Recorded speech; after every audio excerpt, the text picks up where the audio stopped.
Welcome to the podcast, John. Thank you. John, is that what I should call you? Yeah, John is fine. We're going to talk a lot about you. Are you nervous? Quite. Yeah, you told me you get nervous. So you've done interviews before. I have. And were you really nervous in those podcasts too? Or was it podcast or what was it? Well, one was a podcast. I did have one that was on a radio station, presumably. And if I don't know if Dubbin is watching this, but he'll be laughing at this I one. saw that one. Yeah. But you didn't look nervous there. Oh, I was. Oh, it's more inside. There's more. Yeah, on the outside. That was only meant to be like a radio station and like online Right. stories and stuff. Right. And just when we were sitting down and preparing like we were earlier, Yeah. one of his friends messages that he's watching us on their national TV. I'm like, what? National TV. I'm like, what? Shout out to Dubbin, by the way. Shout out to Dubbin. Yeah. He was he has an episode on SofaWax, so if you guys haven't seen that, check that out. That was a good episode. So yeah, man. Let me start with your name. Your DJ name exactly is? It's Jon-roy. Is Jon-roy, which is my normal name, my given name, as in. So Jon-roy is your actual name? Yeah. Oh, but everyone changes my name anyway, so. But that's cool because I actually thought there was a meaning to it because it just doesn't look like it would be a person's name. I mean, I did change it to look nicer, let's say. Oh, so what's your actual name? It's actually John. Okay, John, yeah, John. Space ROY, which is right. I just did it. So yeah. So the three letter, kind of visually. That's it. I remember trying to find a name for ages, and I'm like, oh, it's so annoying. And you know how it is to find that, be creative and find a nice name. And I'm like, and then someone just came up and said, why don't you just use your name? I'm like, oh, yeah. And then I just did. So let me ask you this, because what you just described is kind of like how graffiti writers or designers, how we think. How did you, do you have a little bit of that in you? Not really. Because no. the fact that you thought of 2 3s, that's kind of like that's interesting. So. No. Maybe there's something there, man. Maybe I'll try it out. You're still young. Well, yeah, kind of. got enough on my plate already, so. Yeah. So yeah, welcome to the podcast, SofaWax. Thank you everybody for the support in the past shows. I recently put up Chower's show, so you guys should go check that out. It's in Spanish. If you speak Spanish, so check it out. It's a very good episode. Shout out to Chower. Hope you're doing well out there. Seems like everything's doing well over here. Just doing some last minute checking. Everything's live. There's 2 people connected right now. Shout out to you, whoever you are. The chat is open, so if you guys want to leave any messages or send stories or jokes or questions, whatever, feel free to write in the chat. No jokes about me, please. But most importantly, let us know if you hear and see as well. That's important. So we can, at least for my mind, I can move on. I'm trying to make him comfortable, and I'm thinking about all the equipment.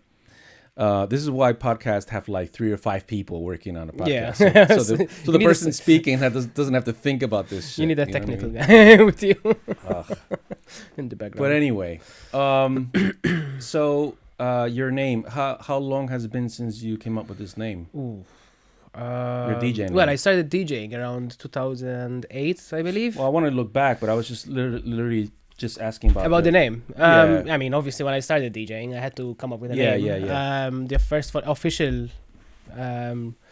gig I had was back in 2008, I believe, or 7, 8. I'm not exactly sure. Yeah. So that's probably when I came up with the name. Yeah. That's And did you have like any crazy names that didn't make it? Oh, I don't remember. I mean, this was 20 years ago. I remember I was trying to be very creative and find, scientific names or music related. I don't know. Earth power. Well, not Earth power. That sounds. No, but we all do it, man. Yeah. I mean, I hate my. I remember struggling, and I think probably knowing me, I left it. I kept on thinking about it till the end, until the person doing the event was like, okay, I need it now. Like, Yeah. fine, just put my... Yeah. And then I just stuck to it since, really. All right, let's get into this. So, as always, I asked you for your bio to help get to know you. Mm-hmm. So he started with, "Hey, brother." So that's nice. That's the email, not the... Originally from Malta, but currently based in Barcelona, Spain. First question. So you were born and raised in Malta. Yeah, born and raised in Malta. Is that where you learned English? Yeah, Malta is... We're bilingual, so we learn English and our own language, Maltese, since we're, kids, basically. Okay, I've never been. Yeah, it's nice. You should go. Yeah, no, I should. But currently based in Barcelona. I met you when you moved here. Yeah, that's a funny story. I met you at my first gig in Barcelona. Yeah, you were here like a few months. 2 weeks. No, it 2 wasn't. weeks. Yeah. I came here. You were like fresh meat. What was that? Fresh meat. Yeah, maybe it was a month actually, something like that. I don't remember the date of the event itself. I think it was January or I February, something like that.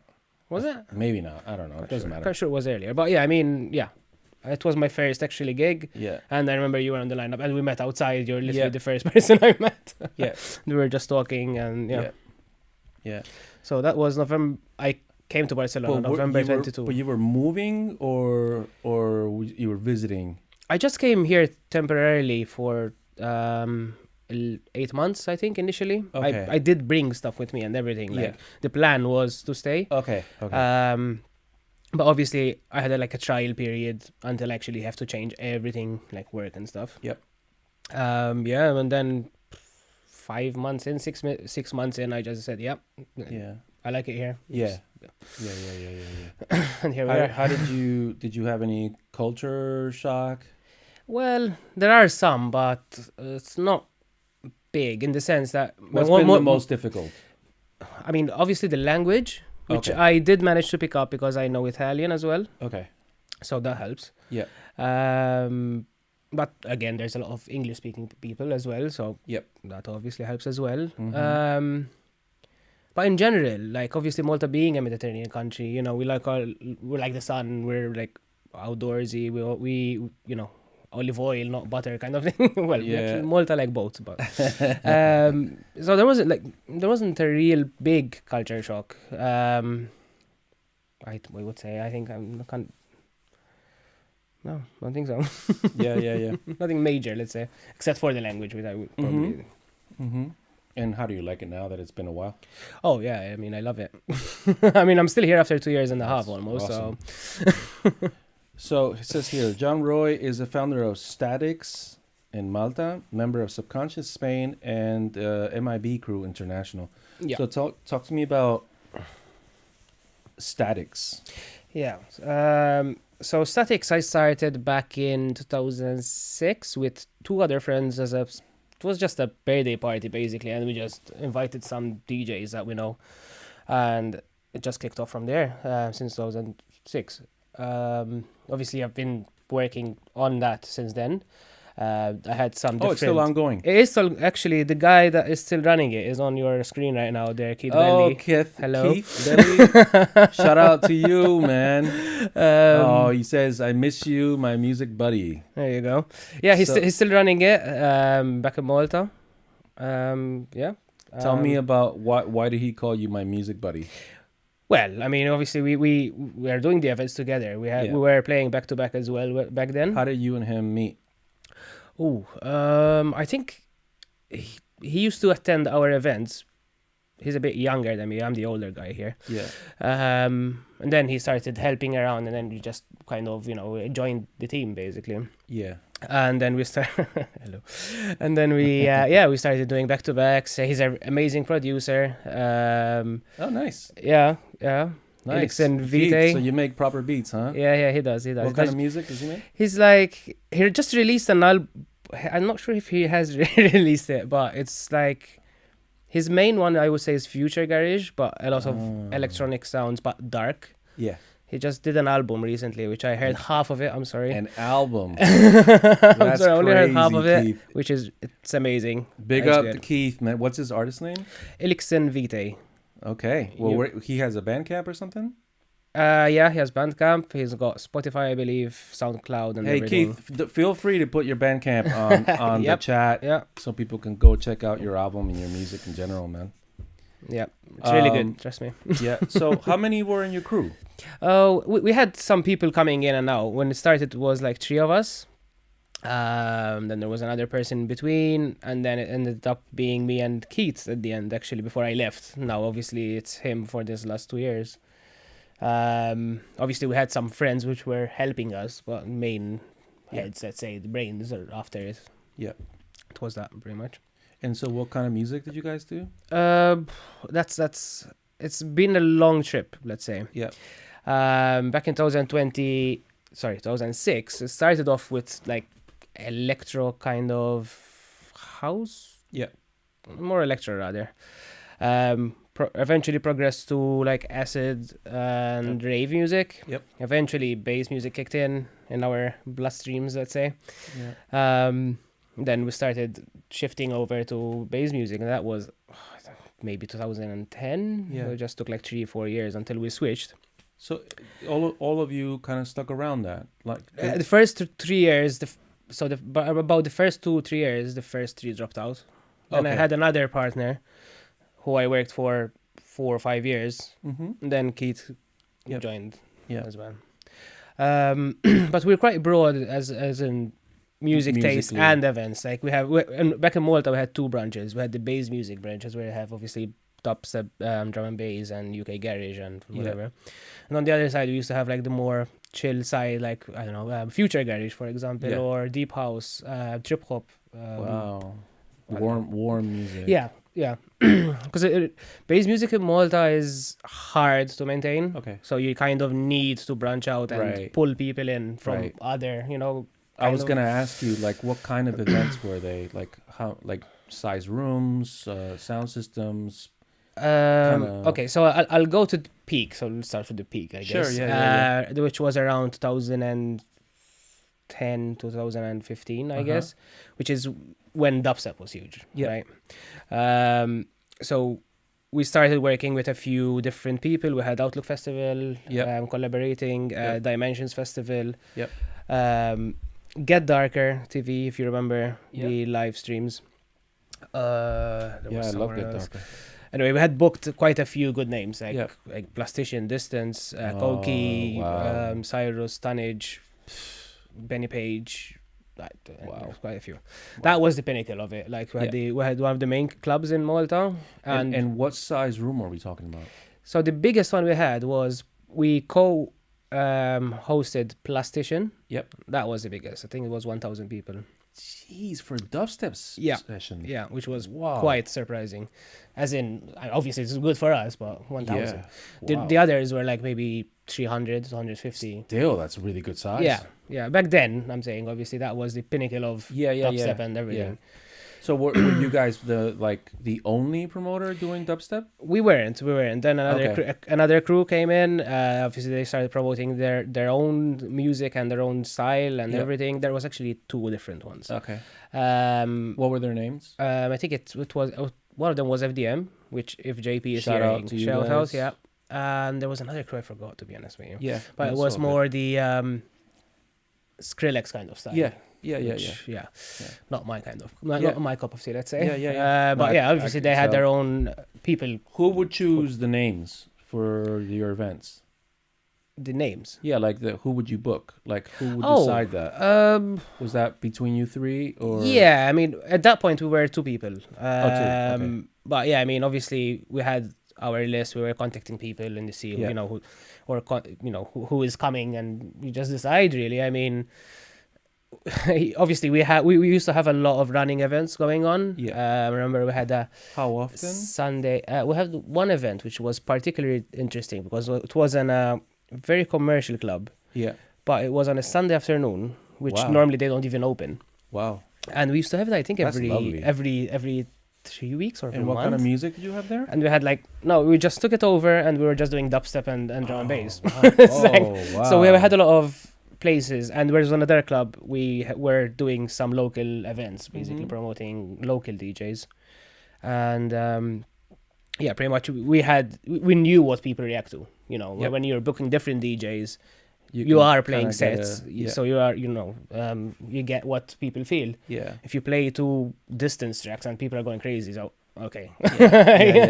Yeah. So you were feeding off the crowd. Yeah, pretty much. Yeah, I mean, obviously there's the financials and all the bureaucracy and all that, but you get you have a short list of with the names that are quite hot right now. So you know what to go for. Yep. Not me or you? That was I think you. it wasn't me. So how much were the prices at the door? I'm sorry, guys. It wasn't... I've been a promoter, and this is the way I kind of understand a city, is to understand like how. I don't think they were that much. I think maybe €15. €15. That's really good. Yeah, there wasn't that much, so you can't really. But did it include like a drink, or it was just 15 clean? I would say 15 clean. Wow, I'm not sure. That's really good. In Spain, you can't do that. Yeah, but again, it was in a sense that it wasn't. Malta's quite limited in terms of crowd, especially in winter. Summer you'll have the tourists coming in. Yep. In winter you need to make people come to you, really. It's not like here where you put on an event and people are walking and they're like, let's go to that. So you cannot exaggerate with the prices, because you need people to come out of their homes and say, let's go. So what's an expensive price in Malta? I haven't been for a while, but I would say personally, if there's one act and it's like 25, 30, unless it's obviously a big name. So it's like here where 10 is kind of like halfway of a 20. Pretty much. I would say the same price. I would say the same, because obviously when there was the sunset sessions and they had hybrid and I forgot the other, sorry. Tom will kill me. The prices were pretty much the same. I mean, actually, to be fair, when they booked hybrid, I was like, I would have paid much more for hybrid, to be honest. He's one of my favorites, so I would have paid more for hybrid for sure.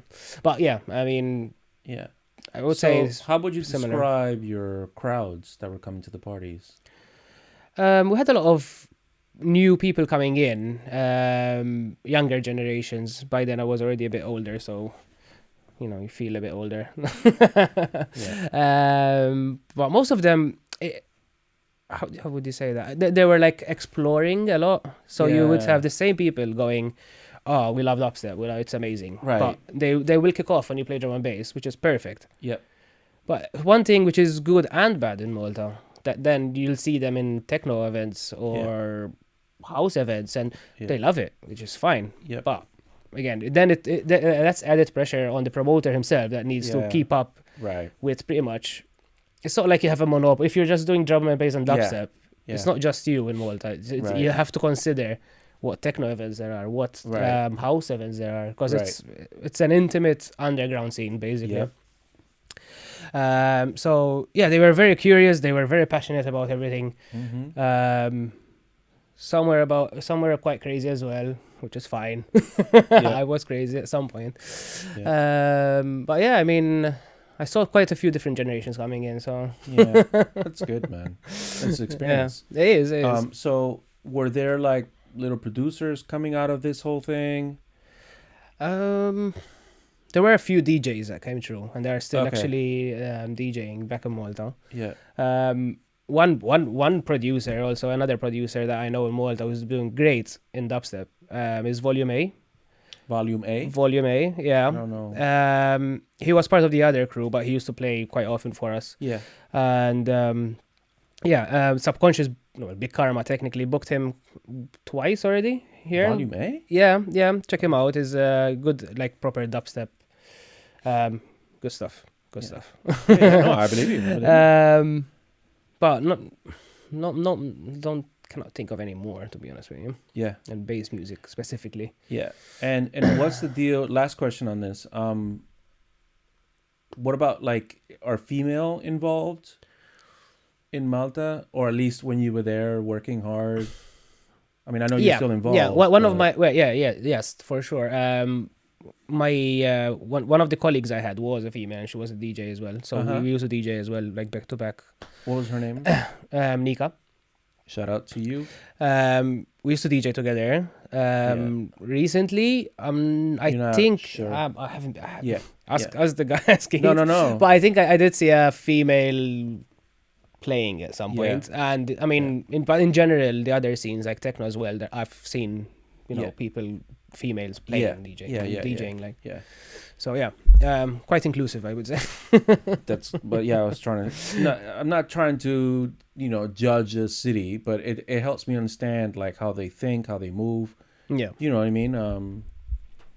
If you go to a city where there are no females playing drum and bass, you kind of get an idea of what's going on. Yeah. Even if you don't want to judge. Yeah, I mean, I see what you mean. So Subconscious. How did you meet Subconscious crew? How did you end up gigging there? Well, to be honest with you, before I came to Barcelona, I was just doing some research, and I found them online, spoke to them, and pretty much I think 2-3 days after I actually moved, I met up with them. I remember meeting in Raval. I was quite intimidated by Raval for the first time going there at night, I have to admit. But then it all kicked off. Then they booked me for that same event in Poblano, it was, when you were there. And we just kicked it off from there. Good friends, doing stuff together as well. They, How did that my first friends in Barcelona. Speaking of, shout out to the one and only Stormy. I hope you're doing well, brother. So tell me about this journey with them. It was great. I mean, obviously, friends-wise, it's amazing when you come to a new city, new country, technically, and you instantly find friends that understand you and have the same interests. So even just on a personal basis, it was amazing. And obviously, I came from Malta doing events, and so you have that perspective. I was I just dropped off from there, so I was happy to pick up again with them, and all the music and the bookings they did and everything, and just I mean, if it wasn't for them, I would be quite bored, I would say. That's most DJs in Barcelona. We're all fighting for gigs. And the MIB crew, what is this about? MIB crew is sounds really familiar to me. They do events in quite a few countries. What does MIB stand for? I don't know. Okay. It's like a. So obviously, in back in Malta, I have another friend that is one of the main guys from MIB crew, and basically, not sure what it means, but basically it's a whole group of promoters and DJs from around Europe. So I know that there's people from Malta, Romania, Czech Republic. There's quite a few, I think, for even French and other Spanish people. And it's just like like a group, really, and they do bookings. I think Trimmer is part of it. Actually, he was one. He was, probably still is, part of it. And they do bookings. They do events in different countries, and I mean, that's it, really. How did you get involved with them? Again, through the events. I met him. He had just moved to Malta because he's from Romania. Made friends, and then he started doing his own events as well at the end, and we kind of joined forces. Nice.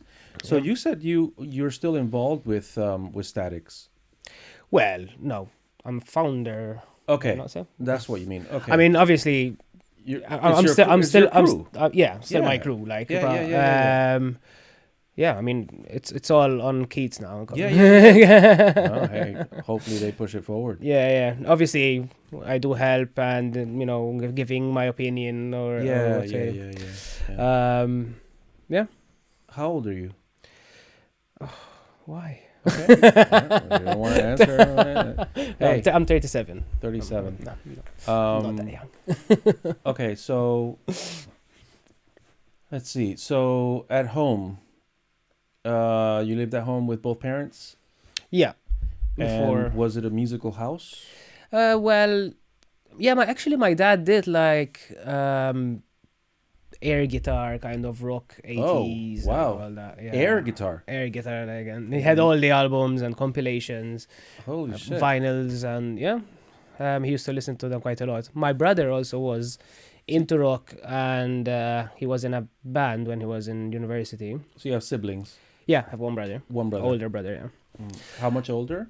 8 years. 8 years. 8 years older? Yep. Wow. I'm 8 years older than my brother. 10 years older than 10 my years. brother, which happened to surprise us this week in Barcelona. So Oh, yeah, you just say. shout out to my brother and my sister-in-law and my new baby coming soon. Just decided to come drop to Barcelona and give us all a big surprise. So we're really busy this week. I'm happy that I was able to maintain this podcast because, international families. Yeah. Right? When they come around, it's like drop everything. but yeah, anyway. So your mom, music, anything creative? Not too sure, to be honest. No, Yeah. no. Yeah. She was amazing mom. I think we were her projects, to be honest. Hey, obviously. No. I'm asking more about like things that may have inspired you. So, how did you consume music at the youngest? What is the youngest that you can remember where there was music involved? Ooh. That caught your attention? Not birthday songs, happy birthday. No, I'm talking about like a concert, a school choir. Actually, that's where I was going. Yeah, where my brain was going. I was in the choir when I was in primary school. Wow. I don't have the same voice now, but obviously. but that is probably the further back I can go. How long were you thinking. there with that? I don't know. But I remember we had classes, so I think it was part of the primary. Like we have one set. And did this have an impact on you, or was it something you just remember that you? I just remembered. Yeah, no, yeah. That didn't really have a. Didn't. No, I was. So, did you listen to radio, or how did you listen to music? Well, when I was younger, yes, it was mainly radio and all the MTV kind of era. Okay, MTV.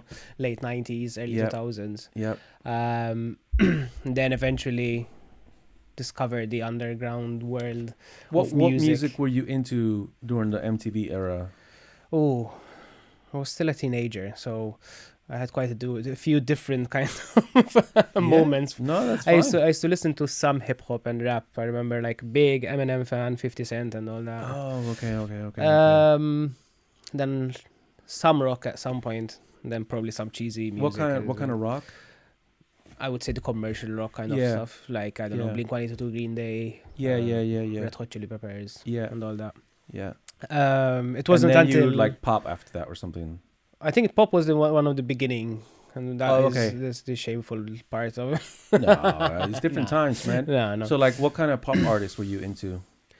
Ooh. Was it more like the big bands, like the Harmony, like the Backstreet Boys or something? Yeah, something like that. Or I don't think I was the biggest fan of the Backstreet Boys, but that kind of stuff. Pop is such a big, broad thing, like there's Michael Jackson. There's I used to love Michael Jackson. Yeah, me too.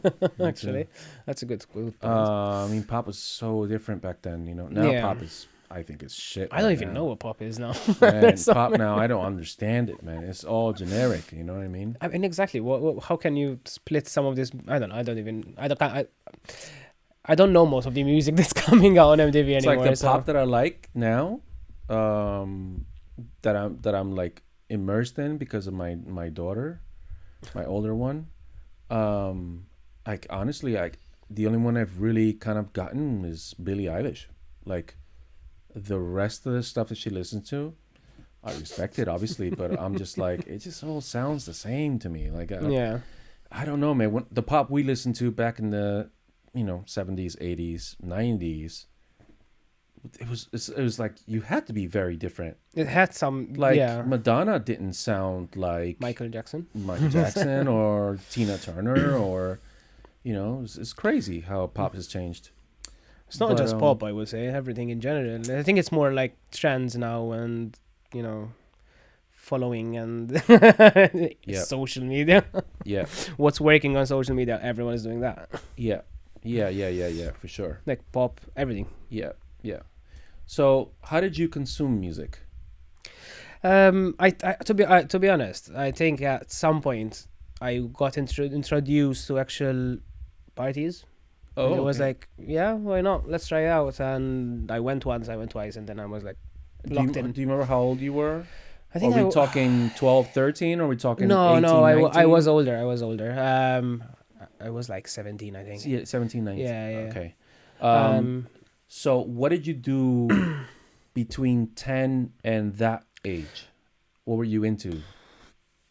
I was such a child. I used to play Yeah. football every day. Yeah. I don't think I was that musical, to be honest with you. No, it doesn't And have I was, to be music. I'm just talking about like how did you entertain yourself?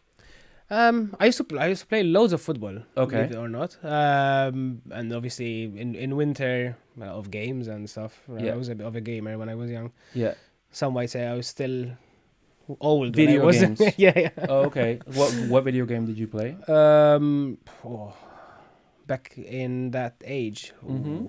I think I still had the probably Atari, was it? Could be. You know, with the joystick and Yeah. weird, or maybe the PlayStation 1. I don't remember, but Damn, that's a big jump. was it? Yeah. So did you do anything creative during that era? I don't think so. You don't think to so? be honest. No drawing, No. no- I think it all came after when I started Came going up after. to events Yeah. and then started my own Yeah. events. Pretty much. Yeah. I can't really think of anything that I was So like. how was the first event that you went to?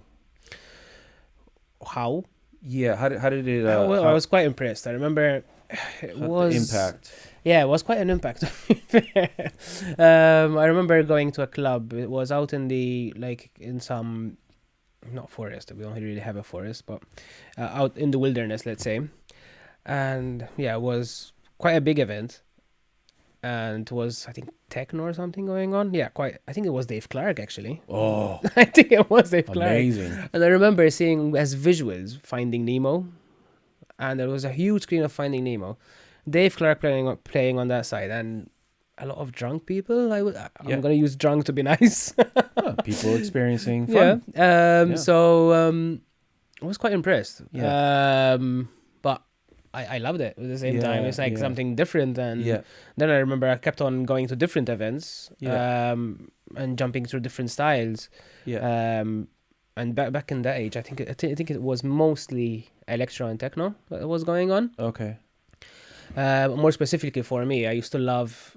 I think it was called Ghetto Tech, Oh yeah. and I think you played it the Ghetto first time. But when I met I you, may it have. was Yeah. like I haven't heard this for ages. Yeah. Which is like DJ Godfather, DJ Yep. Assault, Mhm. DJ Funk. I was like, Yep. yes. And when I heard your set in Poblano the first time we met, I'm like, is he playing Ghetto Tech? I haven't heard that for ages. Yeah. Like, wow, yes. That was one particular style that was not normal, as in it was 1 out of 20 events kind of thing. Yeah. And every time that happened, I was, yes. How did you find Jumping. out about the events? Back then, actually, come to think about it, there wasn't even social media. Right. It's so bad, isn't it? I think there was a website. And and you know and the right. old school flyers The and forums and flyers. forums, yeah. I think there were 2 websites with forums, and Yeah. obviously you pay them to put their adverts on and all Right. that. Right. Yeah, And was that pre-social community media. big? Was it a big community? It was quite big, actually. Yeah. There's the thing. It's the underground scene is one scene almost. So you've got loads of techno, loads of, well, let's say some house, because some of them are more commercial, so they'll Mhm. go on the other side, let's say. And then there's few random people, like, I don't know, like the breakcore or like chill Yeah. kind of promoters, and then there's us, the bass music. Yeah. So in a way, it's one big one. Mm-hmm. Yeah. So that website, I remember, was quite busy, and yeah, you'll have the same. Most of them are in the same, at least back then, in the same venue. So every weekend it used to be like twice every weekend. Like you go on Friday, it's like maybe, I don't know, electro, and then go on Saturday, it's like heavy techno, and then the Saturday after, oh, it's drum and bass now. What do you think about that? Everyone is throwing events in the same venue. Yeah. Like, so it's always the same people. Everyone knows each other, Yeah. pretty much. And you just go there, you know, stick posters, put flyers out. Yeah. Pretty much. Yeah, that's how we used to do it. So you discovered dubstep before drum and bass. Or did I hear that wrong? Well, You knew about it. I knew about it. The first time I heard Had you dubstep, partied to drum and bass or no? No. Okay. I was still into not specifically drum and bass. Yeah. So basically, before all that this part happened, I used to be more into rave music. Okay. Yeah. And like Acid 303. Right. I remember there was a small festival going on in Malta. It's very small, like it was called Microfest, and they had Plastician booked in one of the rooms. I was like, I don't know. I mean, Sick DJ. I know, yeah. I booked him later. But he was the first ever exposure I had to dubstep. I walked in a room listening to this slow music. Except obviously your brain, the first time you hear it, like, what is happening here? Yeah. I was quite shocked, I have to admit. Yeah. I remember staying there for a while, and then I'm like, I'm not sure I can take this. I'm obviously everywhere else is playing like techno and I don't know, like rave and whatever, and it's like slow. What's going on? Yeah. Yeah, and then I think I went to Block Weekend there in UK. Yeah. I remember that's where I got introduced to drum and bass. Oh right. Yeah, that's a big. Yeah, they had loads of. I heard Aphex Twin, Venetian snares, lovely. And went there like 3 times, and it's amazing. It used to be amazing. Anyway, that's where I was introduced to drum and bass. Yeah. Came back, started promoting the same stuff I heard because I loved it. Yeah. I had booked. So there was a room. I remember specifically it was called. I think they were called Brain Drop. Probably haven't heard of them, but they're like a ravey trio. There's a trio. They play like a mashup of rave, drum and bass, dubstep, garage. Okay. Yeah. But on 6 decks, and they're like all the scratching and all that stuff. And then I booked them twice. Yeah. And then I just jumped on drum and bass. Yeah. Then eventually, obviously, with the mashup, dubstep started coming in, and I was like, okay, so let's start mixing in some dubstep as well. Right. And then it was the dubstep boom, so eventually dubstep took the front seat, really. Okay. So, what do you remember who the DJ was that was playing when you fell in love with the drum and bass? Oh, I think it was this crew. I know they had a stage. The crew was Macmash Clan. I know they had a stage. I know this stage name, but I don't remember who. You had one of these like moments, right? Yeah. Where you were like, I just spent the whole night there. I didn't know who even was who was playing. To be honest, just spent the whole night because I loved it so much. And this was 2009, I think, or 8, something like that. I don't know specifically. I have to admit. No. But I love their style. Sometimes they're something like registers. Sometimes it's not that. Sometimes it's just the environment. Everyone has different experience, I do think they affected me quite a lot, though, to be honest, because I love the mashup idea. Yeah. So with drum and bass, most of the time I'm mixing, drum and bass or styles, let's say subgenres together. Yeah. But when I do like a dubstep set or a 140 set, I like to mix in some breaks and some maybe old school house music, like tracks. And so I still like to do. I do that myself. Yeah. So I think they did have that kind of influence on me. Yeah. Because I do it in reality as well. But not in drum and bass specifically. I would say. I think they gave me an instant, a wide view on bass music. I would say. Right.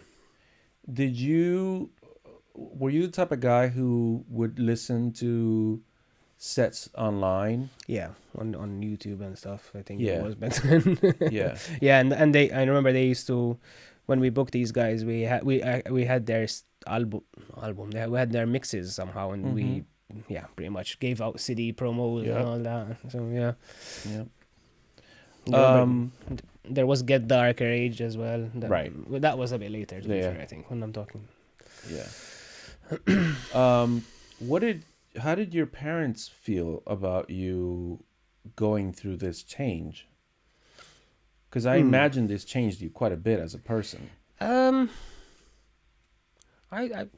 don't know specifically. There was never. I don't think I where was. Your parents were like, "What are you doing?" No, I don't think so. Okay. Probably that happened when I started DJing. Okay. And I bought all the decks and vinyls and speakers and they're like, "What are you doing?" But that was actually before all this backmash and block thing. This is when I started DJing. Obviously, I had bought my own techniques with all the speakers and everything, making noise, and obviously. Where did you get records from? I think it was online. I forgot. I think it probably Juno maybe. Oh, I yeah. don't remember. Mm-hmm. I think it was Juno, but eventually then I bought Serato Scratch. Yep. And that's when pretty much that's where I stuck. Like I was. What made you jump to Serato? I just like first of all the carrying around of turntables. To be fair, I just don't. Not turntables, sorry. I know what you meant, vinyl. Yeah. And Serato Scratch, it has a very accurate scratching accuracy, I think it was. Yeah. Plus, you can, you have that sense of you can control it a bit more in the sense that you can loop or you can. Yep. Be more creative. Yep. Let's say. I mean, I love turntables. I got my own collection at home, but I never used them for gigs. Yep. Some of them I did, but most of them I just bought for like that. Yeah, for background. No, I'm quite sure they used some of them. They all got you. No, but I loved the fact that you had everything there. Some might say I have a bit of an OCD character, so I've got everything labeled and everything sorted and all that. How did you sort your vinyl? Because this is an old school, for all you vinyl guys, this is an old school vinyl. Old school question. How did you sort your vinyl? First of all, I have them split in 2 sets, let's say. So one of them is, like I said, more like bass music. So I have the drum and bass, I have the dubstep, the UK garage, reggae or whatever. And the other one is like house, techno, electro. Right. Electronica. So when you're mashing up, you're just like, so I know, I feel like that. So top shelf today. Yep. And then I think it was just alphabetical order, to be honest. But at least I had that little sorting. Yeah. Because it's at the end of the day, when you're having a chill mix at home, it's nice to go through them anyway. Yep. Like, I'm definitely, cause you pull out a vinyl that you haven't played for ages, like, I remember this, and just put on. Yeah. So you shouldn't sort them that well, because otherwise you'll just skip everything. Yeah. And go for the ones you know. Yeah. I miss my vinyls. Then they're back in Malta, so. How do you sort your music now? Do you feel like you learned something from the vinyl days as far as like organization? I wouldn't say so. No, I think I'm more organized. My day job is an accountant, so that doesn't help as well. My OCD kind of brain. I have everything characterized by grouped by genres and everything. Yeah. Like properly. Yeah. And then in those genres, I have subgroups like the heavier stuff or jungle or I do have a problem, I think sometimes. That's not a problem, man. I do the same. It helps you understand what you're doing. Yeah. I mean, it helps you when you want to prepare a set. Obviously, then like, okay, so what kind of night is it? What time am I playing? What type of crowd am I gonna have? And then you're just like, okay, so I'm just going for this subcategory and just, there you go. Easy. Yeah, that's help. All right, well, that brings up other questions, but I'm going to read a little bit more and then I'll go back to your questions. Okay. There's a shout out from Will Grant. I don't know if that's my boy, Will Grant. Oh, yeah. Big up Jon-roy, the exotic Rage. half of John Rage. What is John Rage? Oh, we went back to back once. Okay. Actually, it was Sunset Sessions. Yeah. So he says I'm the exotic half of John Rage. Shout out to you, Will. Hope you're doing well, man. Okay, so it says here, coming from various backgrounds of electronic music. What do you mean by that? It's more that, like I said, I was exposed to quite a few different styles after, I would say, when I actually started going out, that kind of thing. So, going to electro parties, going to techno parties, going to chill out parties, some psychedelic events, that kind of stuff. Yeah. I've always been open to different genres, Yep. So I kind of get a Where feel. does that come from?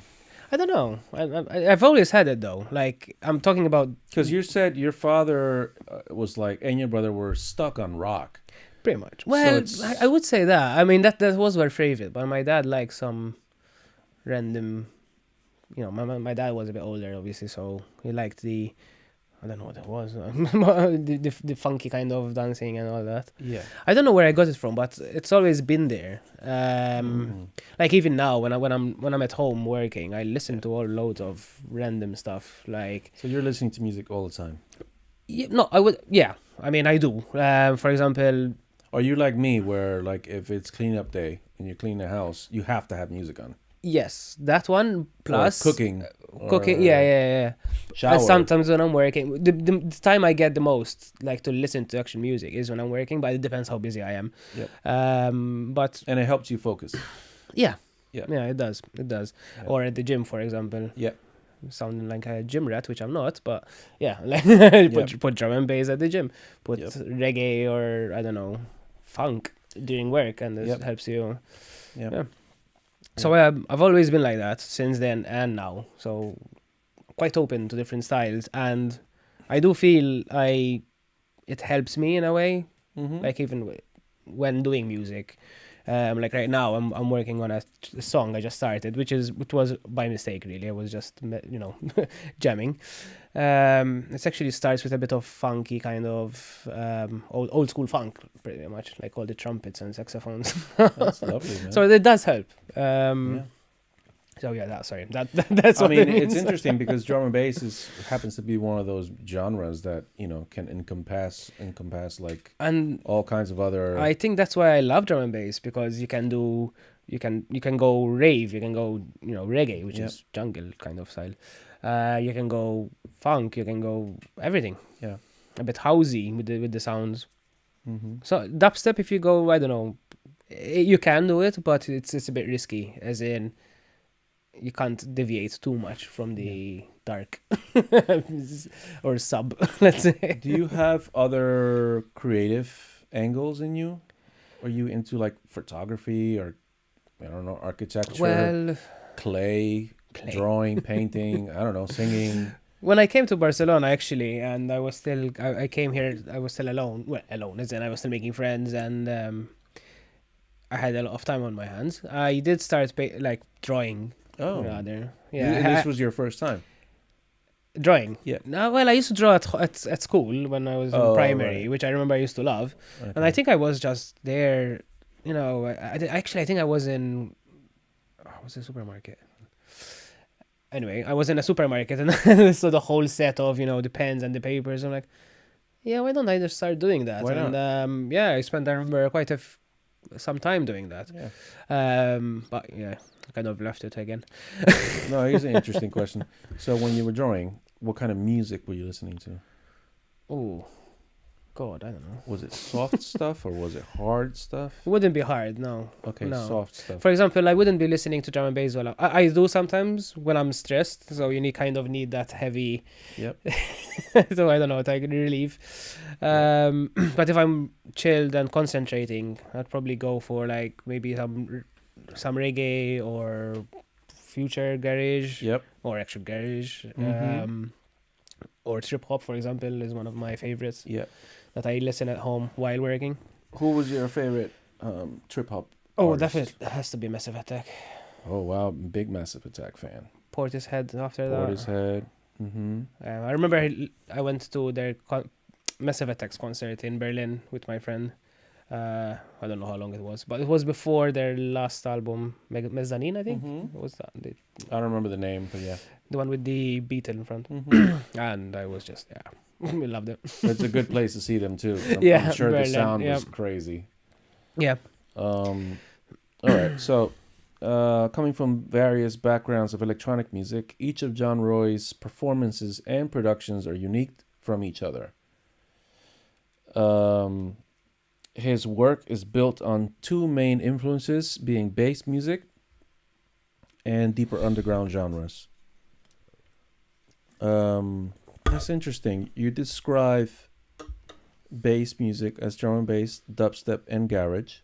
And then you separate that and you say deeper underground genres.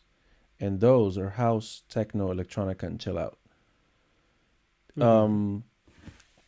I know what you're gonna say. It's not deep as in sub. No, but I'm just wondering if, because the probably at first glance, the main difference between bass music and these other genres that you're calling deeper or underground, is probably that house, techno, electronica, and chill out have a lot more space for melody and harmony and things like that. Is that what you mean by deeper? No, I think it's more like deeper underground kind of thing.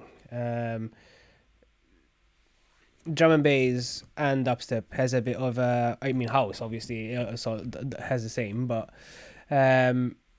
people listen to it and they like it, and sometimes it gets into the radio, sometimes deeper underground kind of thing. That's what I'm trying to get to. Okay, so you're saying it's more not deep as from in like style. acceptance from society type thing. Basically, yeah. Okay. And I had to, pretty much I had to separate them somehow, and that is the only way I could. No, but it helps to like bring out the way people perceive things. Yeah. Because the one thing that I have been learning as I get older is that, you know, when I was really young and started getting into this music, I thought that there was a one singular story of progression of music. And what I have been learning as I get older is that people experienced the same musics with very different perspectives, different timelines, different reactions, perceptions. So, for example, drum and bass, one of the biggest elements in drum and bass and jungle music is bass. And if you go to the UK and experience jungle drum and bass there, nine times out of 10, you're gonna experience it with the right sound, whether it's a bar or it's a huge club or festival. You're gonna experience the bass along with everything else. There are cities out there that have clubs that don't have bass, and that is the people's experience of drum and bass jungle. And so their perception is not necessarily that bass is a big element in the music. Yeah. For example, I'm just laying that down as an example that I like talking about these things because when I was younger, I was more focused on correcting people for having the right story. And now that I'm older, I'm more about like, what is your angle? Because that's super cool and interesting to me because there's the way you lived it. You know what I mean? Yeah. And it's not just your city. It's also you personally with your group of friends. You know what I mean? And your timeline as well. Yeah. You know, stuff sure. happens in our lives, and most of the time we turn to music. And it's beautiful because like you can go to a rave, you can go to a party and have all these different ages and different ethnicities, different experiences, and we're all perceiving like it's like we're on alternative universes. You know what I mean? Yeah. We could be hearing the same track at the same time, and completely differently. Different vibe. Yeah. Yeah, I mean, and I love that. Yeah. That's why I was asking this, to like. No, it's completely music is subjective in general. Yeah. I mean, we could go deep. Both of us can go deep on a song, discussing it, and we might even come out with how differently how it makes us feel personally inside, Yeah. So it's subjective, your emotions, your everything, really. Yep. Yeah, it's crazy. Sometimes, just the other day, I saw a video on Instagram. I'm not gonna say who it is, but they were saying it was a video like where they put a record out, and they were like, "Oh, I recommend this record. It's an old record, and I like it because of this, blah blah blah," and I was watching it, and as I was watching it, I was realizing like, yeah, I have that record, and like I never had that perception of it that you have, and I was like, damn, I love this. It's just so crazy how we all have different stories. Jon-roy has performed 4 times at Outlook Festival, Dimensions Festival, Mountain Bass Experience in Spain, Earth Garden Festival, Statix, and Soundscape Festival. How do you feel about performing in festivals? From my experience, I loved all of them, to be honest. Obviously there's like for example Outlook Festival, which is pretty much the biggest, the Prime, which was amazing. The being backstage and meeting random people. Yeah. Like I don't know. I remember I met Benny Page there and on backstage, and you're like. Yep. Being treated like one of one of them pretty much. Right. It's an amazing experience. That's why I stuck to it and did it 4 times. Festivals are great, but they could be big, they could be small. Like this year, there was Mountain Base Festival. Yeah. I think I mentioned it to you before. You did. And that was an amazing experience. It's technically not a festival, it's more of an experience, but there's multiple stages on multiple days. Yep. Shout out to them because they're doing a very good job about it. It's like a whole international community of people coming together in this amazing location, and just everyone is friends. So at some point I was, I had who I thought was a driver driving me down the mountain to go to the club where I was DJing. Yeah. I was like, oh, okay, and we're joking around and whatever. Then I found out it was Etherwood that was driving me. Like, what the hell? If anything, I should be driving him. Yeah. I'm curious if these are the same people that did the festival that I played at with Sekiv. Shout out to Sekiv. Horizons Festival. And this is back, I don't know, it's been many years. I played there with Unit. I don't think they've been going on for long. I think when I moved, I'm just wondering if it's like the same people associated with this. I'm not sure. There are similarities in the festivals. I'm not sure, to be honest. I know they started in Andorra because that's when I moved here, and I remember going to Andorra for a weekend, and I saw the poster. They're like, "Wow, this is great." Mm-hmm. Then there was last year in where was that? Granada. Yep. It was up in the mountains. Sierra Nevada was amazing, and now they're doing it in June, and it's up north. I think forgot the name, but it's up north of Spain. Okay. But honestly, like what I'm trying to say is pretty much got distracted there. It's fine. Man. Festivals I love because they are all different. So like I said, this is a more intimate, and we are friends with these people and the people that were at the festival. Yeah. But then Outlook was the biggest experience, let's say, in what I do, and gave me different pleasures, if you will. And then I mean, how would you definitely compare it to performing in a club? In a festival? Yeah. Ooh, first of all, you're thrown into a whole village, let's say, or experience where you've got everything going on. Most of them are outdoors. Let's assume it's an outdoors. Well, not necessarily, but it's a whole experience. When you're DJing in a club, I feel it's still experience, but the experience is downsized to your actual set. If you know what I mean. You go before, you're fine, you're enjoying it, but you go to clubs very often, you enjoy it. It's normal. Yeah. You get your set, and that's your peak emotion that you're feeling, and then you finish your set, so then you can chill. But when you go to a festival, you're there, you see the atmosphere, the ambience, the people already. Some of them are enjoying themselves, some of them are chilling in the sun, or I don't know, in the snow, or some of them already started pre-drinking, and there's a DJ already on, and they're new, someone new basically. It's just a whole different experience, I would say. There's so many different things going on, and you end up enjoying every bit of it. It's like this mountain base, I'm going to jump back to that. It was going on for 4 days, but we couldn't go for the full 4 days. So we went on the last 2 days because of work, unfortunately. Yeah. But from the videos we saw, we were like, oh man, it looks so amazing. We wish we went. Like, when we were there, then it was a bloody snowstorm. Still enjoyed it though. Yeah. At some point may have done some angels in the snow. Hey, if you like snow, I hate snow. We don't have snow in Malta, so it's quite fun. Yeah. It was freezing though. Yeah. See, because for me, like the interesting part about festivals, obviously there's pros and cons with both, clubs and and festivals.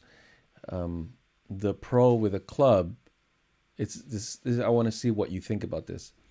Like as far as musically, if it's a local club, you kind of know what the people there are like. Yeah. So it helps you. It gives you some parameters to kind of focus on when you're going to be performing there. The negative is that it's hard pushing them out of that box. It's the same in thing. A festival, positive and negative. Yeah. In a festival, it's like you have no idea who's going to be in front of you. Yeah. You have no idea what they're going to like. You know in the back of your head that they're there to party. You also know there's a difference between the first day of the festival and the last day of the festival. Definitely. And also, you do know who are the DJs playing around you. So you kind of help yourself by realizing, okay, well, if I'm playing next to these DJs, I kind of know what vibe they're into. So I guess that'll help me decide what I'm going to play in front of the crowd. But festival crowds are not picky. No. It's interesting because unlike a club where they are picky, like in a festival, you can like play the most chill, relaxed set and have people like clap for your set, or like go nuts and play a really hard set and have people clap for your set. Like it's almost like because the crowd is at a festival already, they kind of feel like you can't ruin it. I'm already enjoying it. Yeah. So it doesn't matter what you do. Yeah. As long as you don't fuck up, you know. Yeah. Did you have this same experience? Yeah, I know what you mean.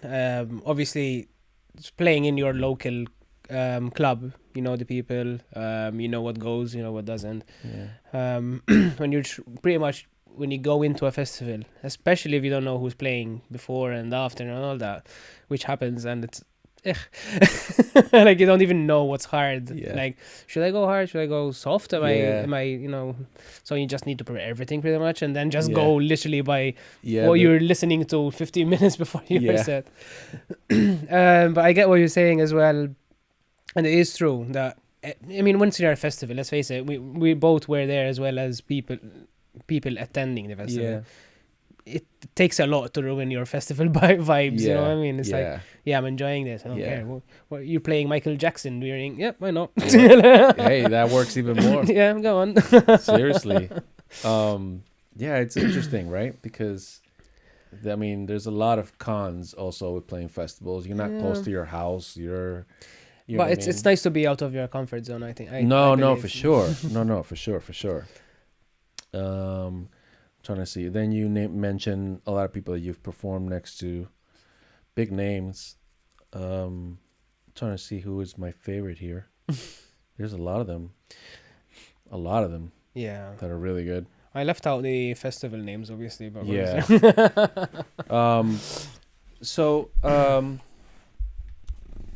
Okay. So how are we doing on time? Hey guys, how you doing out there? Wow, we're already an hour 15. Wow. Okay. There you go. Passes. 45 more minutes, guys. Stay around. It's time to start asking some hard questions. I'm just kidding, man. You feeling comfortable now? Yeah, I'm good. See, I told you. Yeah, it's fine. You good with your beer? What? Yeah, you're still doing good. Yeah. Cool. Oh shit, what up? How's it going, Janum Records? Hope you're doing well, man. Much love to you. So throughout all of this experience that you have with bass music, electronic music, etc., if you had to choose one DJ who's giving you the most, who do you think that is? Who would you say that is? It could be a friend. It could be a famous music.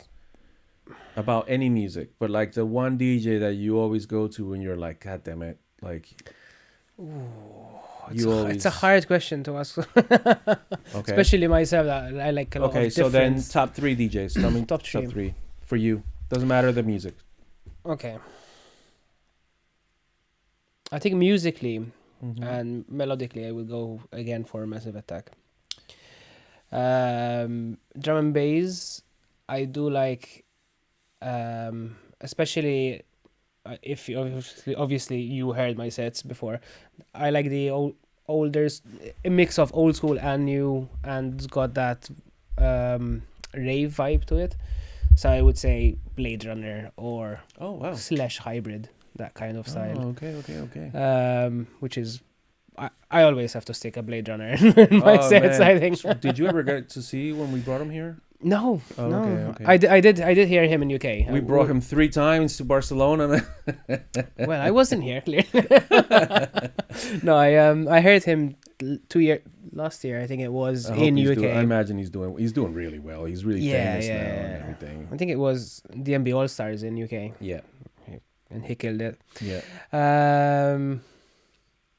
3. Okay.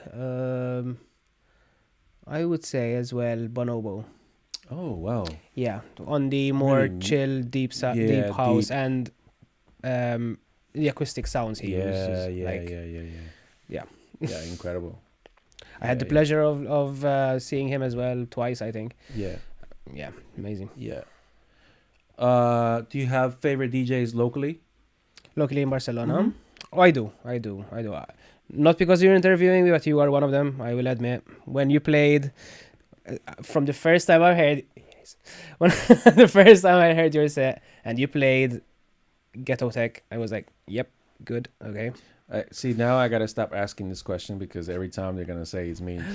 You are. Okay, imagine I wasn't here. No, I'm not.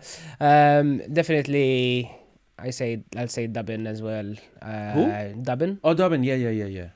Choyer and Chower is great. Prime Bass Sound. Yeah. Amazing producer as well.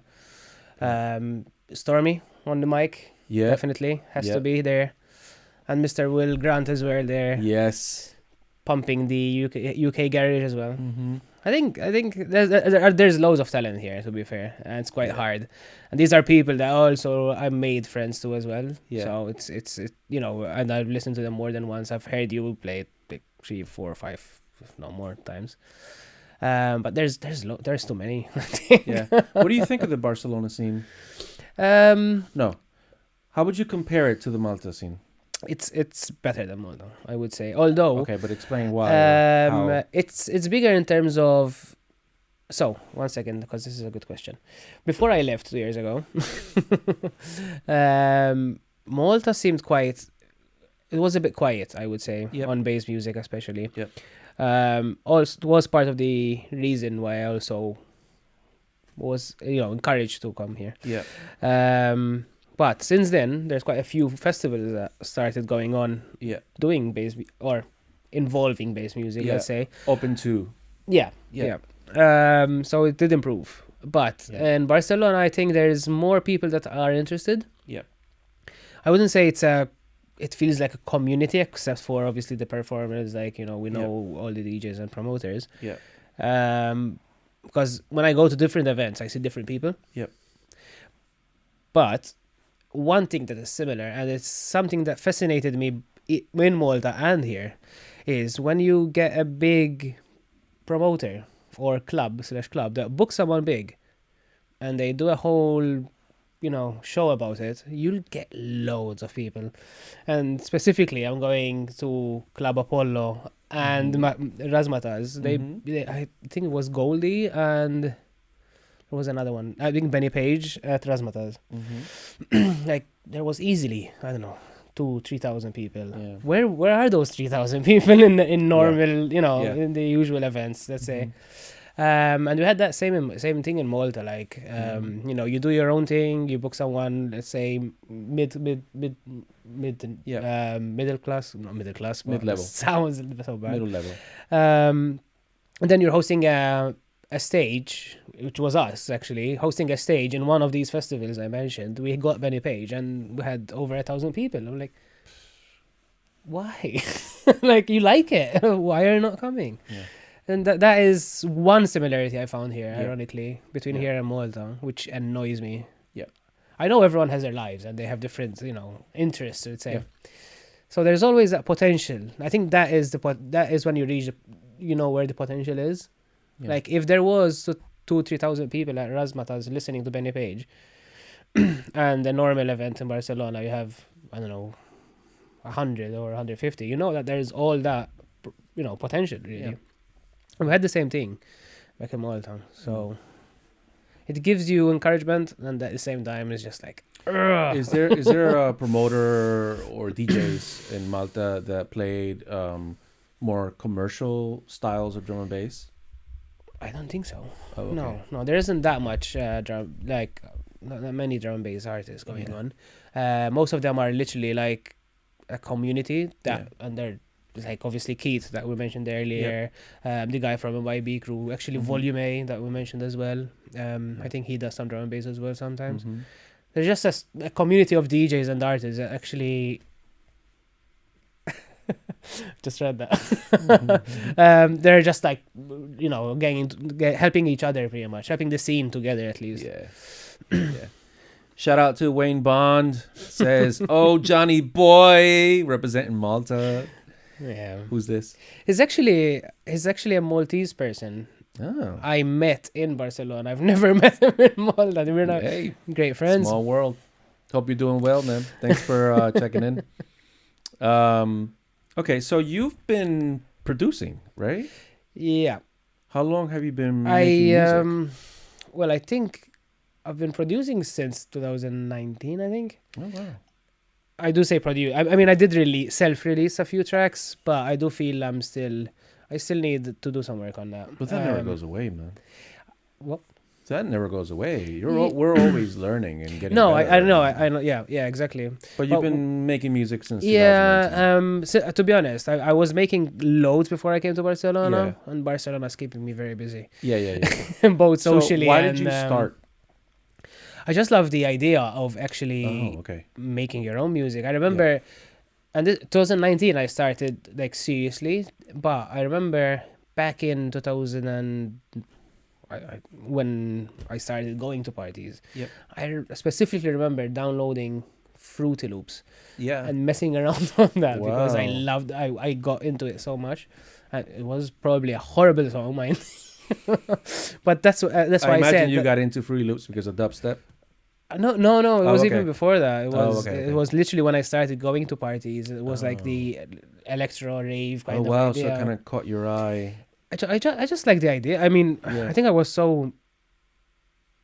I was an honest. You were just flowing. Very childish child, let's say. You were just flowing. It was a flow state. It was like, this, okay. Yeah. I just loved it, the idea of it, and then I tried to experience it, and then tried to do something, and then probably I went to DJing instead. I said, no, that's not working out. So in 2019, when you took it a little bit more serious, what made you go that way? What made you go more serious, or it was just the way it happened? I think two reasons. One, I was still. I mean, there's so many music going on, and different styles and everything, and you kind of feel you have, you want to try to do something with that. You want to try to create even something that's 10% of what you've just heard, for example. But also is that I honestly, with DJing just in Malta, I felt I needed something else to do, in the sense that there isn't that much to grow internationally, let's say. No one is gonna come from somewhere else and say, "Oh, you're a good DJ, Malta. I'm gonna book you," kind of thing. Right. But if they listen to your track and you like it, and they're like, "Oh, it's a good producer," DJing is a local thing. I kind of feel, but you need it to actually do other stuff. Yeah. But to get a bit of exposure, you need producing as well. Did you play any instruments? No, I did try. I think I did actually when I was very young. I think my mom gave up on that though. So piano. how did you figure out what you needed to start making? I think I started just YouTube. And followed a few tutorial producers. Right. And I think at some point I also bought a book. Okay. Forgot the name of the book, but what DAW did you start with? Ableton. Oh, okay. What made you go Ableton? I don't know. I think I probably asked a few friends and everyone I think can use this. Just said Ableton. Yeah. And then I remember one of my cousins said I should try what's the Apple one? Logic. Yeah. I tried Logic, which is like it has the same interface, let's say, or the same some logos and stuff like Garage something. Yep. I tried that and then like it that much. I went back to Ableton, and pretty much I'm still on Ableton. Yeah. No. Yeah. But yeah, producing is something that, like this year, for example, I'm a bit quieter. At least the first 2 months, so I'm like need to push back on that because since I came to Barcelona, I'm like took a back burner completely. So what kinds of music did you make when you started in 2019? What kind of BPMs or genre, or how would you say? What did I start with? I think ironically the first one I tried was a drum and bass acid rave song. Yeah. But that's what I meant by a bit versatile, because I do.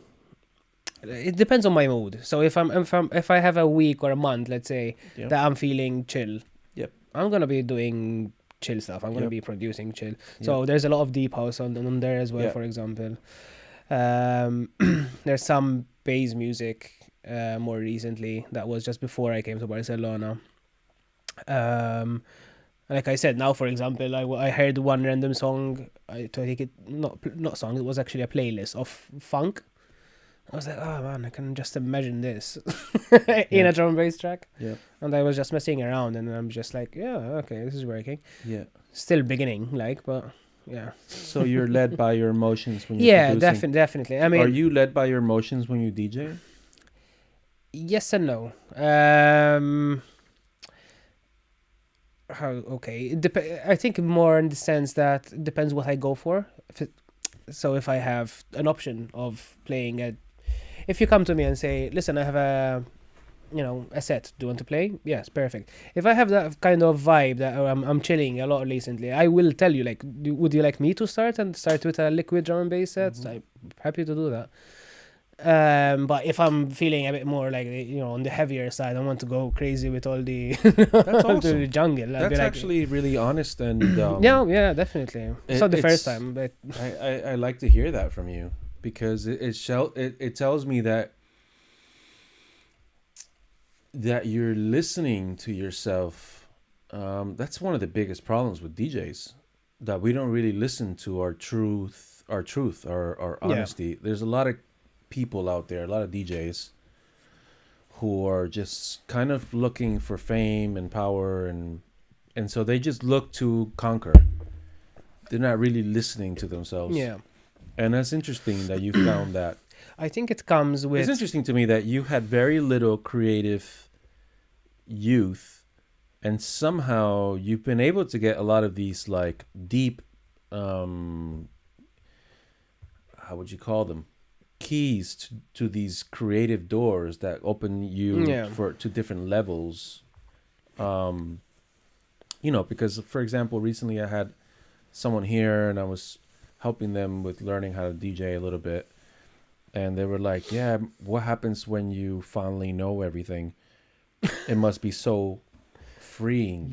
And I said, no, because technology changes, music keeps changing, like it's always a puzzle. It's like, and also you're changing. Yeah. So it's like there's this constant growth with the DJing.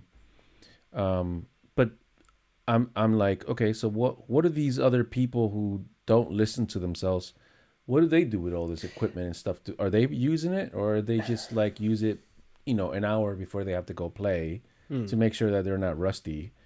And just set up which is valid too. If that's what you do, that's what you do. Honestly, it's fine. Don't get me wrong. I don't have a setup at home, so I'm not really practicing or anything like that. But I do follow feelings. Yeah. And I think for me, maybe I find it easy because, like I said, I can play everything pretty much. Yeah. So I've played house, I've played electro, techno, drum and bass, everything. Yep. Well, not everything, but yeah. So I think being that open to different styles helps, and being more flexible really, because you know, I mean, like I said, you might be asked to play in the beginning, so you need to, you know, you cannot play your normal set because you're in the beginning. Yep. If you're playing at the end, you cannot go chill because you're. Yep. But I do feel so like I'm not always playing the same set pretty much. Yeah. Or the same style. Do you prepare your sets? I semi Okay. prepare my set. Explain. Like I obviously I look at the lineup and know who's playing or doing whatever, who's playing before, after. And then I think what I want to play. I don't actually go through, you know, all the tracks and putting them after each other and all that. But like I said, that's where my OCD helps. When I know, like, you know, I feel like going jungle this weekend. Yeah. Or just there you go, There you jungle, go heavier jungle, grouping them together, putting them in. Yep. If I feel like going, or I'm playing first and they want liquid drum and bass, I know that that's what I want to play basically, and I just put that in there. Yeah. So back to the production. How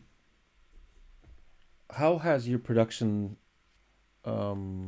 I know you said you haven't been busy recently, but how do you feel? Like, if you had to step out of yourself and look at you, how do you feel that you've progressed as a producer? I think producing is, well, it's pretty much like everything really. And the best thing you can do is, which I do as well, I mean everyone should do it really, is look back or listen to your older songs basically, and you're like, what the hell was I thinking? Like, and why does it sound so low? Like, you know, these kind of stuff. So yeah, I mean obviously it's been how long now, 4 or 5 years. Saying 19, I think it was more of an experiment probably, and it was just on SoundCloud or something like that. But if I listen back, I know that, okay, now I know I don't sound like that. You know, the volume is much better now. And I mean, what's been the most difficult part about learning to produce? Personally, it's not the software or it's the time. Time management always. I mean, obviously juggling full-time job. Especially when I came to Barcelona recently, the gigs. Then you have obviously your personal life and going on vacation and all that, and then trying to squeeze in some music production as well. My disadvantage is I work from home on the desk. So last thing I want to do is after 8 hours of work is like, okay, now change laptop. I know what you mean, man. So I try to like do some weekends at least when I'm not working, but I think it's time for me, to be honest, because I love it when I'm doing it. It's just you know, you gotta go to the gym. Well, and gym, it's one of my, the gym is what helps to get that back straight and and producing. All right, so here's some producer questions. Okay. What's your favorite EQ? I think EQ I use the Ableton one. That's fine. Okay, so the Ableton one. What is your favorite compressor? Same. They have a good one. Which one do you use? Don't they have like 2 or 3 different ones, or do they only have one? They have the glue compressor, then the compressor, and I think it depends what I'm using it for. Really. Well, which one's your favorite? Glue compressor was when I'm using 2 different sounds and it's like grouped. But the normal compressor I use quite often as well. Sidechain and all that crap. Your favorite saturator? I think it's the same. Oh, on effects, I don't really go. You don't go third party? No. Wow. Except for, and I forgot the names unfortunately, for the reverb. Okay. I was gonna ask reverb. Is it Valhalla? I think. Yeah, I think Valhalla. Reverb and the delay. I think that's good. the only. They're very good. And also, I have the amplifier. I have the. I forgot the name. That's fine. So what's your favorite tool in production? I think right now I'm feeling Vital quite a lot. Oh wow! I'm like quite I didn't even think of that. Like synths. I mean the stuff you can do on that is quite good. Any other synth that you? I used to love Massive, but Yeah. Since I discovered Vital, I'm like, yeah, it wasn't that good. Well, but this is what I mean. it was incredible for It a long time. exactly. I think I was still stuck in the thousands. To be fair. Yeah, I don't use Vital, man. Vital gave me a lot of problems. So, Really? Yeah. No, Yeah. I found it quite good actually. Um, I think the I can't remember what's the name. No, what is it? Describe what it is. so Massive is part of Native. Native. That's why. Okay, so Native amplifier. Okay. And when I use when I use the amplifier and Massive, Mm-hmm. so it crashes or it doesn't come up or something like that. Weird. I don't know why. Jesus. But when I do them together, I Yeah. don't know. Probably just need a reinstall. Yep. Who have you learned from the most on music production? Ooh, I'm gonna go back to Bonomo, I think. Yeah. Oh. Especially like I think it's his second or third album, which is more like a whole thing going, like not Yep. tracks that they blend into each other. Yeah. I think we don't know which one it was. Did the instruments in it and Yeah. how creative he could, Do you get ideas from listening to music? definitely. Yeah. Yeah, like I said, like this last one I was working on, I just got from ironically, it was a Spanish funk music. Yeah. There was an intro. It was like, Yeah. I can imagine that. And Yeah. just got Yeah. that idea. Yeah. It was a Saturday afternoon, spent 3 hours, Yeah. just disappeared for 3 hours. Just because of a Spanish funk music song. So Wayne says, give us a remix of Serving Can't Con Me? What is that? It's actually pronounced, oh, Wayne, why did you do that? Come. Cunt. Cunt. Jungle cunt. Jungle cunt. funny. It's actually, in Maltese, it means singing. Yeah. But obviously, it's a Eurovision song. I didn't It's know that. Malta's entry.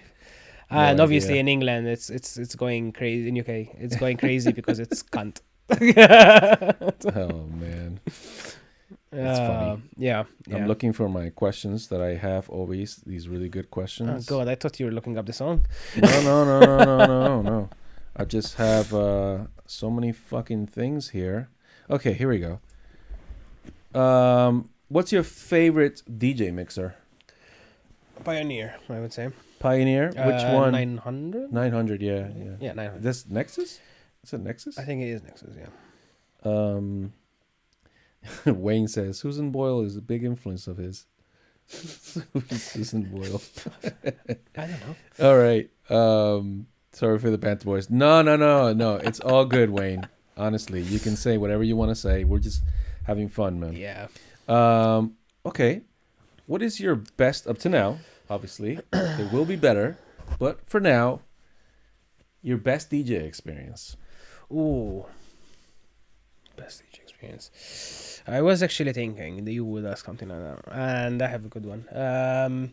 My best one was when I think it was the second or third time I played at Outlook Festival, and it was a complete different stage, obviously different day and time, and I went up, did all my setup. I was still playing on Serato back then, so it was obviously quite visible, like not visible, but how do you say?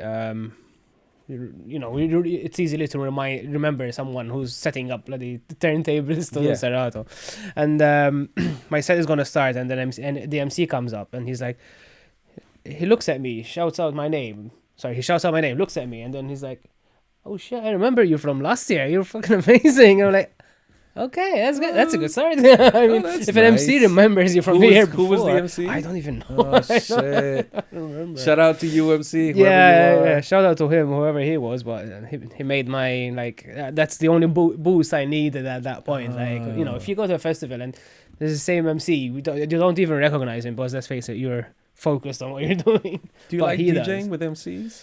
Yeah, I love it. I was going to say, you can't say no. I know, yeah.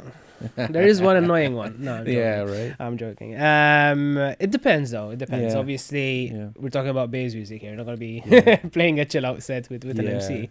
Yeah. But it also depends on the MC. In the sense, some take it to another level. It's like too much MCing, let's say. Yeah. And then there's hosting / MCing, which is like more, crowd pushing and Yep. little inputs, let's say. Yep. That is for me the perfect way. Yeah. Worst? Worst experience. Oof. I had a few of those. We all do, especially man. with Serato. No, one of my worst one was playing with Serato so I was still carrying around my laptop, plugging in turntables and all that stuff. And I remember, luckily it was in my local club. And then, it was like where we used to do all the events and stuff. Mm-hmm. And I dropped my laptop off the stage. Wow. Jesus. Yeah. So you're like, what should I care about more now? I'm like, should I care that there's no music being played or that my computer is fucking destroyed? Yeah. I think that's around the time I was quitting on starting to think, nah, this is too much. Back then I wasn't even like playing on CDJs. Like CDJs were still, just CDs, not linked and all that. I was like, I tried them once. I'm like, oh, this is no. Mm-hmm. Then eventually when I tried them again and they were linked and you got everything like proper. Okay. Yeah. That's when I moved on to CDJs then. Like I'm done carrying my laptop around. One laptop down. That's scary, man. That is scary. Yeah, it was horrible. Ben here says, I just listened, Katarina. Oh yeah, that's a song I unofficially released back in November. Basically, it's a very old folk Maltese song. Oh, okay. Unfortunately, I've been chasing rather for rights to be able to actually release it because I wanted to keep the actual song in it because it's it's folk music. You need to promote it. Yeah. And then it goes on to be like a bit of drum and bass, basically. Yeah. And this is November, so it wasn't even. It was September. Yeah. So almost 6 months, and I still having nothing. So I just left it on SoundCloud, and just went with the wind, basically. Yeah. Pretty much because of bureaucracy. Yeah, I know. I understand. Okay, so.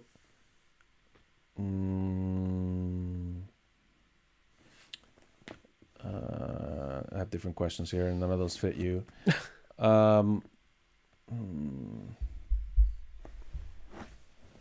You said you have vinyl. What is the first record you bought yourself? Oh, myself. Or someone for you? I think my collection started when my best friend bought me Aphex Twin. Wow, which one? I think it was Window Liquor, actually. Yeah. Oh wow. Yeah, with the picture in the front, and I remember then it became an amazing song. It is, isn't it? And weird video. But that's Aphex Twin. Yeah, I had the pleasure of seeing him as well at Block Festival. So. Mm-hmm. And then I remember, I think it was like a Christmas or something. I got Moderate vinyl. And I was like, oh, what am I going to do with these two, like, these amazing vinyls now? And then I just started, my collection pretty much. Just flew from there. Yeah, totally understand. As it does. And yeah. I don't even know how much I spent, but yeah. Yeah, don't think about it. Don't even don't think about it. Okay, here's a question about the scene. Mm-hmm. What has been bothering you as of late? As of late? Yeah, in the scene. In Barcelona, obviously, we're talking I'm about. I'm saying scene, so it can be. Oh, in general. Music in general, or like the drum and bass scene, or your local drum and bass scene, or dubstep scene, house scene, whatever it is. I don't think there's anything bothering me in general as a scene. I think in Barcelona, I would say venues and their sound systems. Yeah. That's a major last problem. last time I saw you, and not to mention any names, sound definitely. I get it. They have problems with laws and stuff. Yeah, and the lack of venues. To be fair, no, there isn't a lack of venues. There's a lack of venues that will open the door to us. Yeah. I mean, but there are plenty of venues. There's plenty of venues, and venue every corner. But yeah. For bass music, yeah. And the ones that do, they don't always have the, right equipment, sound It's a major proofing, problem here, everything. especially for electronic music. Yeah. 3 songs that changed your life. Whoa. 3 songs. If they come up fast. If not, we can move on. I mean, for example, when I came here, I Yeah. went crazy for MK's Barcelona. Oh yeah. Because obviously. Yeah. Why wouldn't you? Yeah. It's Barcelona. It's a good song. Actually, Aphex Window Licker was one of Yeah, I love my that song. earliest songs where I was like, Yeah. music can be fucked up. Study it. Yeah, I mean, Yeah. Mr. Richard. I don't know. There's quite a few. Okay, so we'll move on. Yeah, I'll stick at 2. Here's a philosophical one, kind of. It's not Okay. really philosophical. It can be. What is a question you wish I would have asked you today? That's not philosophical. It can be. It depends. That's you asking me to do it. No, but sometimes there's things that people come to No, I know what you and mean. they're like, yeah, that would be good to talk about, but how would that come out? So I'm like, well, here's an opportunity. Okay. Something you think I should have asked you. Like, you're going home right now. And you're like, damn, he didn't ask me about that. Okay. I don't know. For example, it seems like I'm boasting though now. But one thing I was thinking about, or at least I was memorizing before I came, is the countries that I played. Like, Yep. That's one thing that comes up. Any of them that stuck in your head? No, I mean there isn't. I mean, obviously there was Malta and Barcelona, which is or Spain, let's say, because I performed south of Spain as well. Yeah. Croatia with Outlook Festival and Dimensions Festival. Italy in Bologna at one point. Yeah. I was booked for honestly a gig that came out of nowhere when I was playing Outlook. It was in Bologna, I think. I was a headliner. Lithuania with Dublin. Yep. Which was great experience. Was really good and like I said, we had the radio / national TV radio interview. Yeah. And also I had a Bulgaria gig with Nick, the MC. Yep. Shout out to Nick as well. Yeah, shout out to you, Primitive. Primitive. Wayne here says one of his best sets was in the villa in Sitges in the mountain. Bloody great set and vibe. Oh, that's Thank you, Wayne. that was Subconscious when they did the Messiah Oh, okay. next to the pool. Right. 2 years ago. No. Something that we don't know about you. Okay. Something that you don't know about me. Like that I'm 37. Well, we do know. Well, now you do. Something that you don't know about me. Like random or something that's like a truth. Like, for example, there were a lot of people in the scene that didn't know I had a family. yeah, I knew that you had family. Yeah, now. But I kept it quiet for a long time. Fair enough. I don't know. It could be anything. I don't know. That I'm in a Like Ben, for example, from Genom Records. When I asked him this question in his podcast, he told me he was a professional football player. And I was like, really? What the fuck? And that Well, you spawned don't the whole expect that. conversation. And I was like, oh my God, that could never even have it. Not that I can't imagine him being an athlete. It's just like so random. Yeah. Like, oh my God, there you go. People don't know. People are like they're. To be fair, I know what you mean, because people see you if you're at gigs or you're DJing. They see you one way, and then like, okay, so this is going to. I did mention it earlier, but when I tell people that I'm an accountant by day, they're like, Yep. Really? I cannot imagine you with doing all that. But when they get to know me, like even now when we're talking, you know that I have some kind of OCD going on and all that. Okay, the accounting makes sense now. That is something that people are surprised, apart from the age, because everyone says I look younger, which is a good thing, I guess. You got a thing with age, don't you? You got to get over it, man. No, I'm fine with it. Oh, okay. All right. What is the best music advice you've ever gotten? What's the best music advice you ever gotten?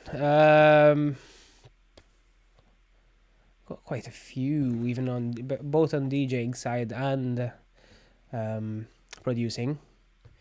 Okay, tell me both. But can I give advice rather than grouping them together? Well, I was going to ask you that later, but right now I'm talking about something gave you. Well, okay, so let's go. If we go from DJing side, I remember my cousin was one of the first people that was trying to teach me DJing, and which is something I did as well to some people. I thought is you need practice. It's always about practice. Yeah.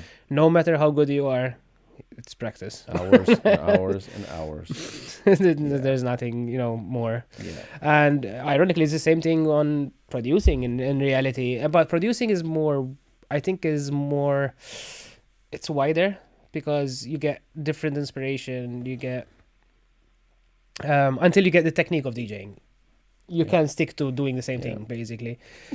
But actually, that Keith is a good says one. he loves rabbits. Actually, I had 2 pet rabbits, so that's a good one, Keith. Thank you. Oh. I will speak to you later about a lot.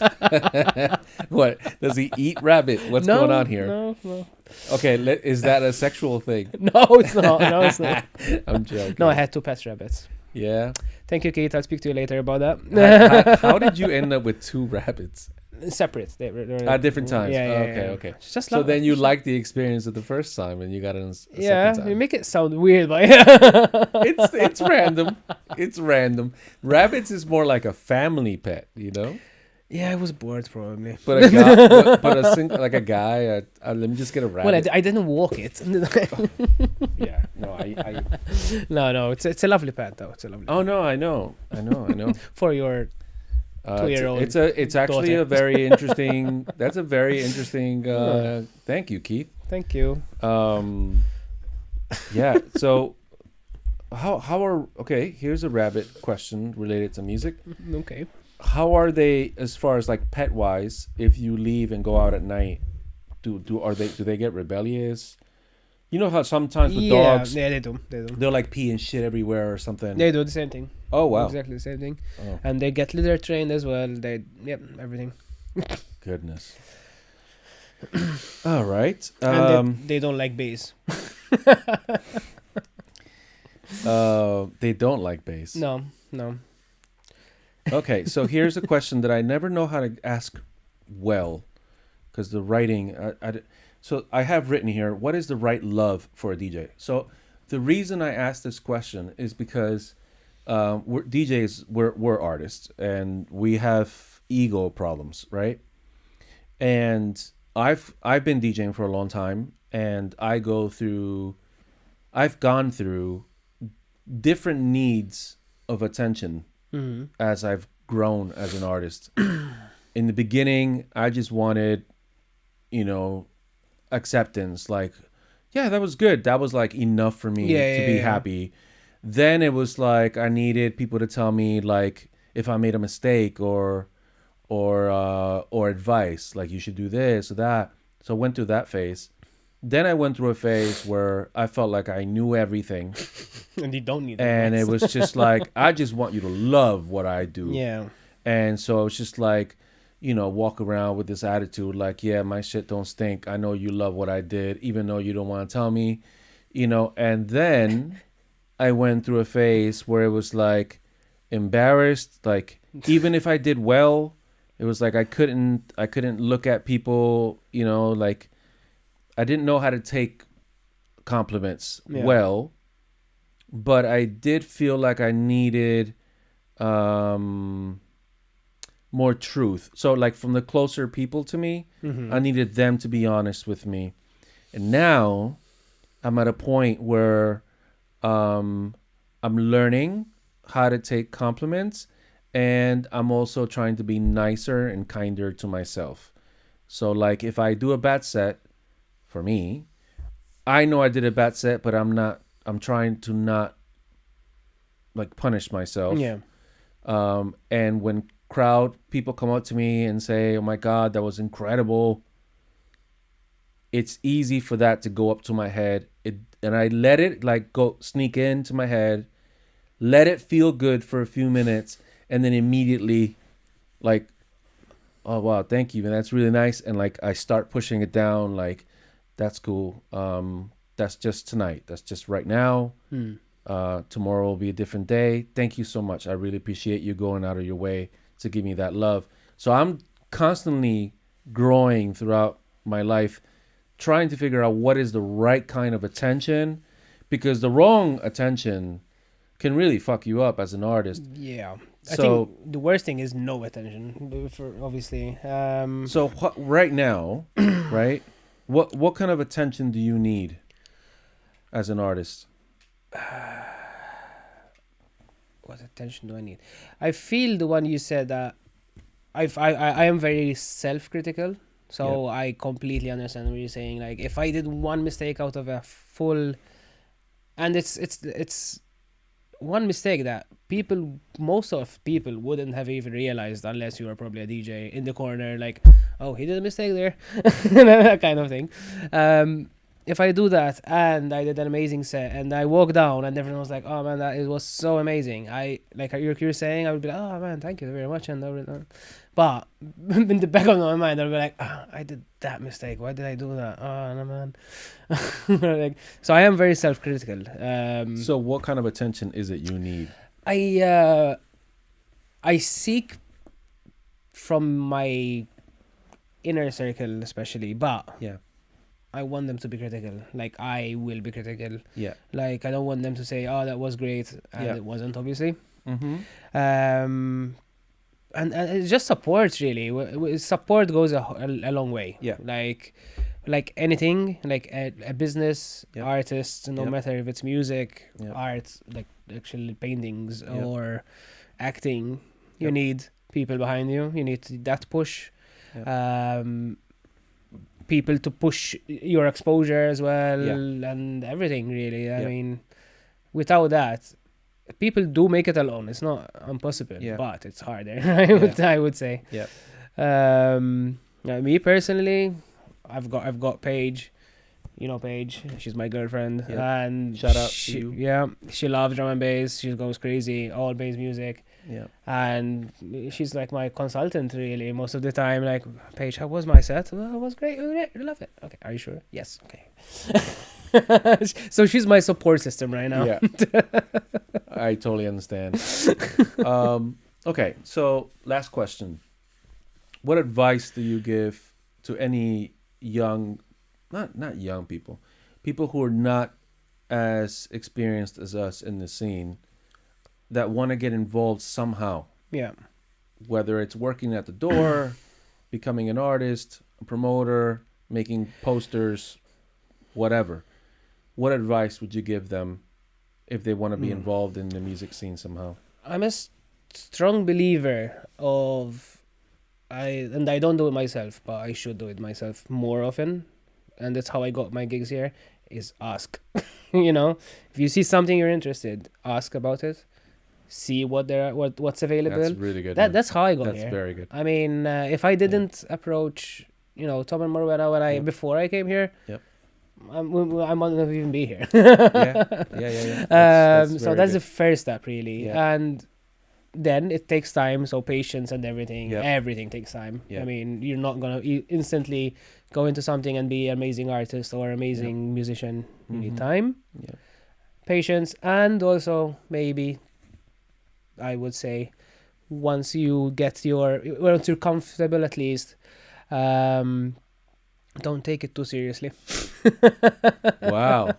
Because when you're stressing yourself, and you're like, oh man, you're holding yourself back. I feel sometimes. I do it to myself. I'm very, again, self-critical.